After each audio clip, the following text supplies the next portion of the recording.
10장의 BLDC 부분을 진행하도록 하겠습니다. DC 모터인데 블러시가 없는 것입니다. 그래서 블러시레스 DC 모터라고 이야기를 합니다. 이 동영상을 잠깐 봤었는데 중요한 사항들을 체크해 보도록 하겠습니다. 일단 로터가 영구자석입니다. 이러한 영구자석을 퍼머넌트 마그네트라고 이야기하며 PM 모터라고 이야기를 합니다. 회전 동작을 위해서 영구자석의 위치에 따라서 스테이트를 여자하는 것을 보았습니다. 이런 것을 BLDC의 커뮤테이션이라고 이야기를 합니다. DC 모터의 커뮤테이션은 브러쉬로 동작하게 됩니다. BLDC는 전자소자로 이러한 커뮤테이션을 진행하게 됩니다.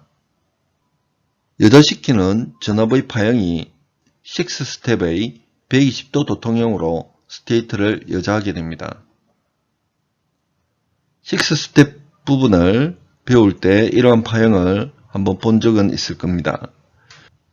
120도 도통형에서 다음과 같은 시퀀스를 주었을 때 선과 선 사이에 인가되는 전압은 다음과 같습니다.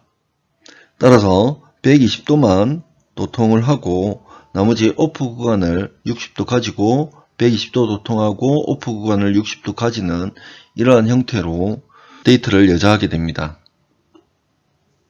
백 EMF 파형, 그러니까 로터가 회전하면서 발생시키는 파형도 6스텝 부분 120도 도통형과 동일하게 됩니다. 다음번에 요걸 왜 이렇게 EMF 파형이 이렇게 나오는지를 한번 살펴보도록 하겠습니다. 전압 파형이 VA이라고 하고 전류 파형이 IA, 동일한 파형이 나온다라고 했을 때 마이너스 VA일 때 마이너스 IA가 나온다. 그러니까 전류가 음일 때라는 이야기입니다. 전류가 음일 때 역토크가 발생되는가? 플러스 부분에서는 정토크가 나올 것입니다. 역전압 부분에서 역토크가 발생되느냐입니다. 하지만 자석의 회전 위치에 따라서 만약에 N극이라고 하면 여기에 S극을 놓으면 이쪽으로 가겠죠. 그래서 그 자극의 형태에 따라서 이 회전 방향이 결정되며 토크도 생기기 때문에 음의 전압을 준다고 해서 역토크가 발생하는 건 아닙니다. 따라서 정방향 토크가 발생하게 됩니다. 전압 파형이 커뮤테이션을 하기 위해서는 로터의 자극의 위치가 파악되어야 합니다. 그래야지 커뮤테이션을 시키겠죠.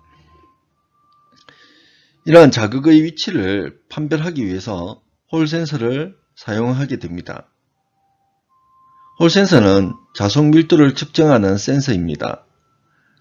또한 자극의 위치를 정확하게 판단하기 위해서 이 홀 센서의 부착 위치가 중요하게 됩니다. DC 전동기처럼 속도, 토크 제어가, 그리고 전력 변환 장치를 만들기가 쉬운가입니다. DC 모터를 배터리에 연결할 경우에 동력용으로 사용을 하는 것입니다. 하지만 속도나 토크 제어를 하기 위해서는 스위칭 소자가 4개가 필요합니다. 또한 제어를 위해서 CPU나 기타 IC를 사용을 하여야 합니다. BLDC인 경우 스위칭 소자가 6개가 들어가게 됩니다. 물론 CPU도 사용이 되어야 되겠죠. 자극의 위치를 파악하기 위하여 홀 센서를 필요로 합니다. 이런 홀 센서는 제어기에서 대체할 수 있으며 이러한 제어 방식을 센서리스 제어라고 이야기를 합니다. 물론 센서를 쓴 것보다는 안정도가 좀 떨어지게 되겠죠.